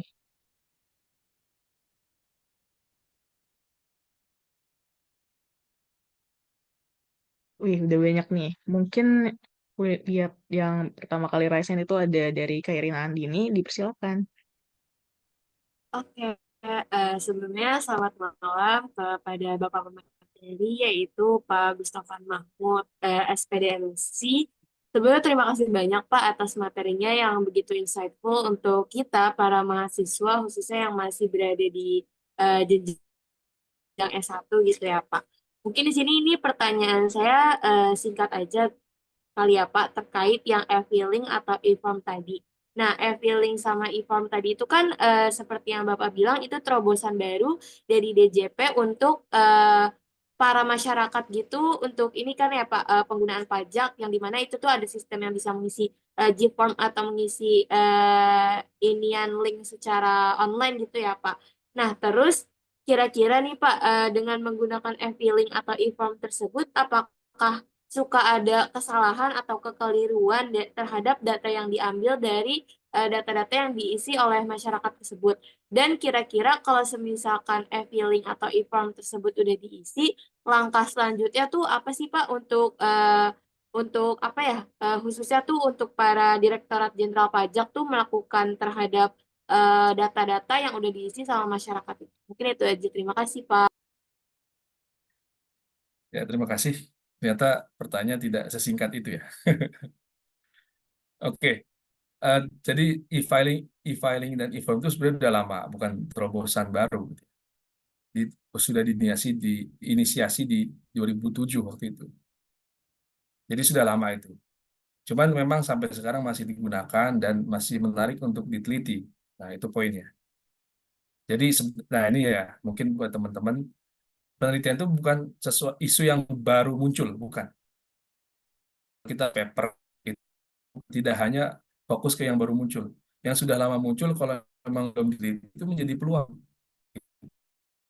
Makanya di situ ada literatur gap ya. Mungkin sudah diteliti oleh penelitian sebelumnya, tetapi fokusnya itu ada yang belum dibahas di situ. Nah, kita yang berperan di situ untuk membahas uh, apa namanya segmen angle mana yang mau kita apa namanya analisis gitu ya. Poin-poin mana yang mau kita analisis. Nah, kalau kita nulis opini di koran, nah itu baru harus berkaitan dengan sesuatu yang baru muncul. Ya, karena itu media massa. Tapi kalau paper nggak kayak gitu cara kerjanya. Nah, itu yang pertama. Itu barang lama intinya. Kemudian di dalam penggunaan e-filing itu banyak sekali kesalahan, bahkan disengaja gitu ya. Makanya tadi saya singgung masalah underreport gitu ya.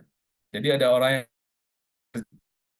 sataan misalnya dengan gaji tertentu, ketika dia mau laporin SPT, nah itu ada beberapa income yang tidak dia laporkan.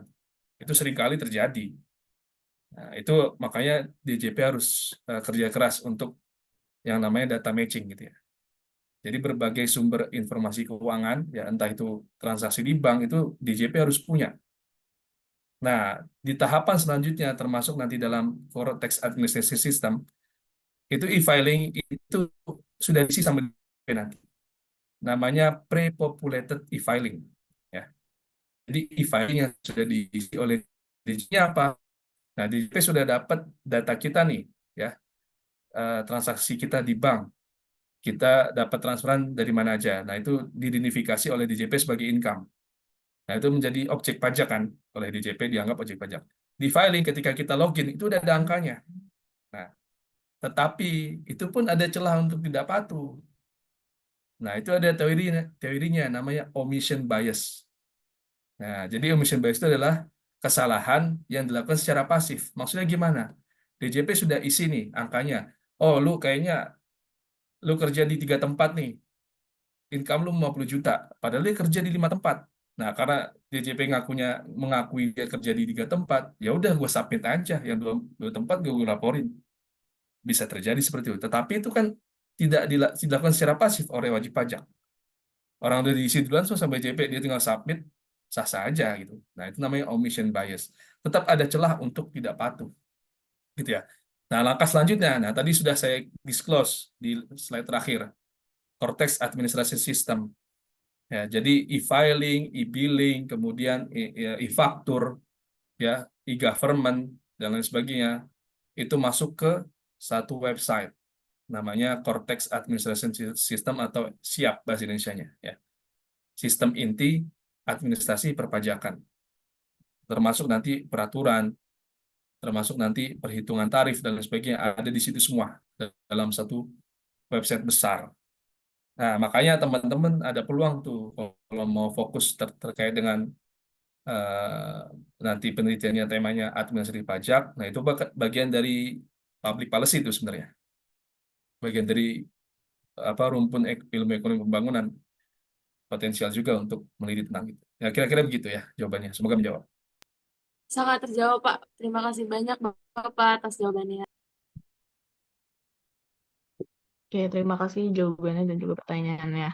Nah, lanjut untuk pertanyaan berikutnya udah dari Fatia Maulida. Dipersilakan. Ya, makasih buat moderator.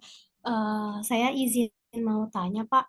Mungkin ini secara umum, kita kan ibaratnya masih butuh kuesioner ya buat kebutuhan penelitian atau dan yang lainnya gitu.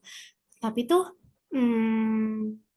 sekarang tuh kebanyakan pengisian kuesioner itu tuh secara apa ya, kayak suka dimanipulasi gitu, Pak. Terus juga sekarang tuh suka ada aja joki isi kuesioner gitu. Jadi kadang pengisian si kuesioner itu tuh kayak nggak betul-betul diisi gitu.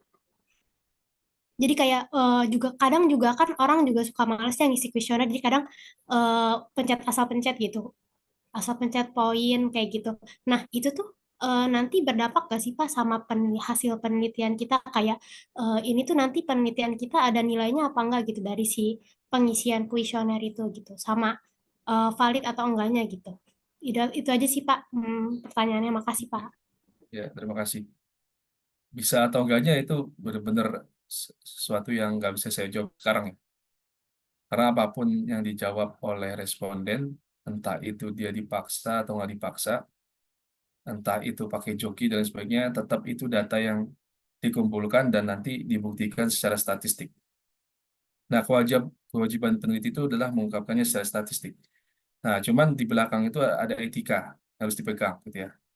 Nah, kalau tadi nyebut joki pengisian kuesioner itu kayaknya itu dari sisi penelitinya tuh, bukan dari sisi respondennya. Jadi dia malas nyari responden. Nah, ya udah tuh dia kirim ke siapa nanti diisi di situ. Ya, tapi kalau dari sisi responden, adakah dia memiliki tendensi untuk manipulasi? Sangat ada, ya. Sangat amat ada gitu ya. Karena memang tadi salah satu etika di dalam pendistribusian kuesioner adalah kita tidak bisa memaksa mereka. Nah, tetapi kita bisa mengarahkannya. Caranya gimana? Pertama, nanti ketika buat kuesioner itu harus ada pendahuluannya. Tadi makanya harus dikasih tahu ini tujuannya untuk apa. Dan harus ada, kalau perlu di bold ya, atau dibikin caps lock semua, isi sesuai dengan yang Anda rasakan ya. Sesuai dengan Anda yang sebenarnya bagaimana. Sesuai dengan persepsi Anda. Tolong isi jawaban ini sesuai dengan persepsi Anda. Nah, itu bisa diarahkan. Nah, terus dikasih tahu, estimasi pengisian kuesioner ini itu sekitar 5 menit kok, nggak panjang. Tolong sedikit 5 menit untuk mengisi itu. Silahkan. Nah, itu bisa diarahkan di istilahnya apa ya? Ya, itu tadi bagian-bagian awal di Google Form itu ketika diklik kan biasanya ada tulisan dulu tuh. Assalamualaikum warahmatullahi wabarakatuh. Para responden yang terhormat, ya. Kami sedang meneliti tentang e-tax system dan tax compliance, ya. Jadi tujuan penelitian ini adalah kebutuhan kami untuk lulus studi S1 di FEUNJ dan sebagainya. Ya, kuesioner dibagi menjadi 2 section. Ya. Satu tentang data pribadi Anda, kedua tentang variabel yang ingin kami ukur. Nah, tolong isi kuesioner secara jujur gitu ya. Tidak dimanipulasi dan sebagainya. Pengisian kuesioner hanya membutuhkan waktu sekitar 10 menit. Nah, gitu ya. Kira-kira kayak gitu. Dikasih arahan dulu. Nah, kemudian pertanyaannya harus jelas juga. Jadi orang ketika baca itu langsung tahu apa maksudnya. Nah, yang ketiga, usahakan ya item itu jangan ada yang overlap. Jadi yang satu ditanyain, yang kedua ditanyain lagi. Nah, kalau bisa ya di-cut aja, jadiin satu gitu. Jadi yang satu nanya apa, dua nanya apa, tiga nanya apa, jelas perbedaannya. Nah, itu menjadi appealing sebenarnya, menjadi menarik bagi yang mengisi. Nah, itu yang bisa diupayakan oleh peneliti. Sisanya serahkan pada responden. Ya, dia mau ngisi atau enggak, dia mau balik enggak, serahkan. Ya, kita harus bersabar sebagai peneliti ya. Peneliti harus banyak sabar emang. Ya, kira-kira gitu jawaban saya. Semoga menjawab. Terima kasih Pak jawabannya. Oke, mungkin kita lanjut aja ke pertanyaan berikutnya ada dari Tiara Damayanti. Silakan.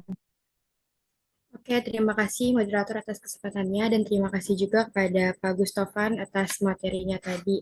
Di sini sebelumnya saya kan sama rekan-rekan saya sedang ini ya diberi tugas gitu untuk melakukan mini research gitu. Salah satunya dari mata kuliah ekonometrika. Nah, saya kan udah nyoba cari data, terus mengolahnya juga kan di software. Tapi itu datanya ada ini nggak berdistribusi normal. Nah, itu kalau yang nggak berdistribusi normal itu sebenarnya salah dari datanya itu atau dari pengolahannya, Pak. Dan cara mengatasinya itu gimana? Terima kasih. Ini ekonometri ya, jadi kelas ekonometri. Oke, jadi untuk distribusi normal sebenarnya kalau ya, ini saya bicara untuk di dunia literatur ya. Jadi kalau teman-teman baca paper ya, yang terutama yang terindeks Scopus yang internasional levelnya, itu nggak pernah disebutin classical assumption. Terus satu normality, dua terus dites satu-satu itu nggak pernah. Nah, jadi ada namanya central limit theorem. Jadi central limit theorem itu mengatakan bahwa ketika jumlah observasi itu 30 atau lebih, diasumsikan itu data itu ya, data ya. Data itu berdistribusi normal. Nah, ini yang diuji itu distribusi normal itu datanya atau error termnya. Ini jadi ekonometri ya. Yang nggak normal distribusinya datanya atau error termnya atau residualnya.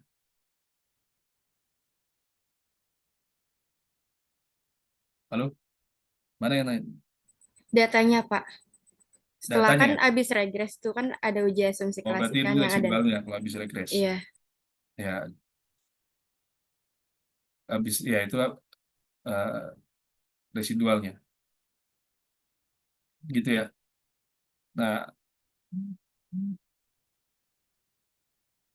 coba tambah datanya, coba tambah sampelnya. Sampelnya ditambah lagi.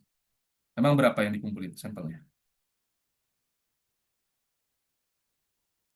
Datanya time series, Pak. Sampelnya tuh dari 2016 sampai 2024. Time series Indonesia berarti ya. 16 sampai 24. Berarti 8 tahun. Cuma 8 berarti. Nah, itu udah kurang. Itu central limit theoremnya nggak dapat juga itu. Masih minimal 30. Ya. Nah, silakan ditambah datanya. Baru nanti bisa, ya insya Allah bisa normal distribusinya. Oke. Tapi kalau ya, masalah sih. Kan baru belajar untuk meneliti, belum di mana-mana. Yang penting dulu aja. Oke. Semangat ya. Mungkin itu aja jawaban saya. Oke, terima kasih Pak atas jawabannya. Sama. Oke, karena keterbatasan waktu nih, Pak. Jadi untuk sesi tanya jawab harus kita cukupkan sampai sini saja. Sebelumnya terima kasih kepada para peserta yang sudah bertanya dan terima kasih banyak kepada Pak Gustafan atas jawabannya. Nah, karena sesi ini sudah pemaparan ini sudah berakhir pula, saya ingin mengucapkan terima kasih banyak besar-besarnya kepada Pak Gustafan Mahfud karena telah menyampaikan materi luar biasa yang sangat amat insightful. Terima kasih banyak ya Pak. Ya, Dan sama. saya tak lupa, saya ingin mengucapkan terima kasih kepada para partisipan atas antusiasnya dalam mengikuti praktisi mengajar pada hari ini. Nah, mungkin saya sebagai moderator izin undur diri dan mohon maaf bila ada salah kata yang baik disengaja maupun tidak sengaja. Untuk selebihnya saya akan serahkan kepada MC. Terima kasih.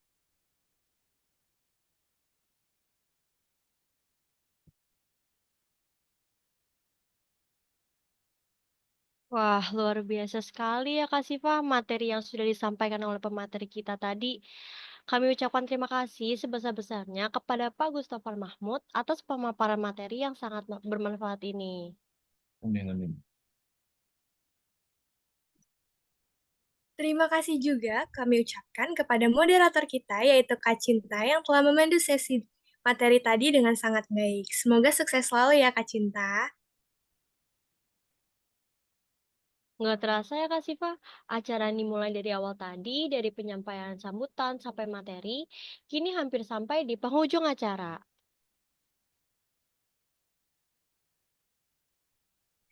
Benar banget nih Kak Alisa, karena acara tadi sudah diawali dengan yang baik-baik, maka alangkah baiknya juga jika kita menutupnya dengan hal yang baik. Sebelum mengakhiri acara pada malam hari ini, mari berdoa sesuai dengan agama dan kepercayaan masing-masing. Berdoa dimulai.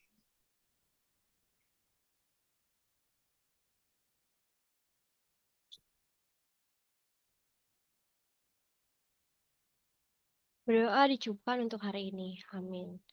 Oke, kepada teman-teman peserta, sebelum kita dokumentasi, kita akan ada absensi terlebih dahulu. Kepada operator boleh di share absensinya. Nah, absensi ada di kolom chat ya teman-teman. Nah, karena kita sudah berada di penghujung acara, rasanya kurang lengkap gak sih kalau kita nggak melakukan sesi dokumentasi? Kami mohon kepada teman-teman dan rekan panitia untuk menyalakan kameranya sejenak. Dan kepada panitia, kami persilahkan untuk membantu dalam sesi dokumentasi. Baik, untuk sesi dokumentasi akan saya bikin. Dimulai dari slide pertama, 1, 2, 3. Oke, selanjutnya slide kedua, 1, 2, 3. Baik, cukup. Saya kembalikan kepada MC. Baik, terima kasih kepada teman-teman panitia yang telah membantu sesi dokumentasinya. Kami ucapkan terima kasih kepada Bapak Gustafan Mahmud yang telah memberikan materi yang sangat bermanfaat pada malam hari ini. Dan terima kasih juga kami ucapkan kepada Bapak Agus Wibowo, Ibu Siti Fatimah Zahra, dan juga Ibu Alifa Kusumaningrum selaku dosen pengampu yang telah memberikan kesempatan kepada kami untuk menyelenggarakan acara ini. Terima kasih juga kepada seluruh peserta yang telah meluangkan waktunya untuk hadir dalam acara praktisi mengajar kali ini. Semoga ilmu yang disampaikan oleh pemateri dapat memberikan manfaat untuk kita semua. Saya Alisa Belia Reitarambe serta rekan saya. Siva Sabrila, selaku Master of Ceremony pada kegiatan praktisi mengajar hari ini, pamit undur diri. Mohon maaf jika ada salah kata, baik yang disengaja maupun yang tidak disengaja. Sampai jumpa di acara praktisi mengajar selanjutnya. Terima kasih atas perhatian dan juga kehadirannya. Wassalamualaikum warahmatullahi warahmatullahi wabarakatuh. wabarakatuh. Waalaikumsalam warahmatullahi wabarakatuh. Terima kasih semua. Wabarakatuh.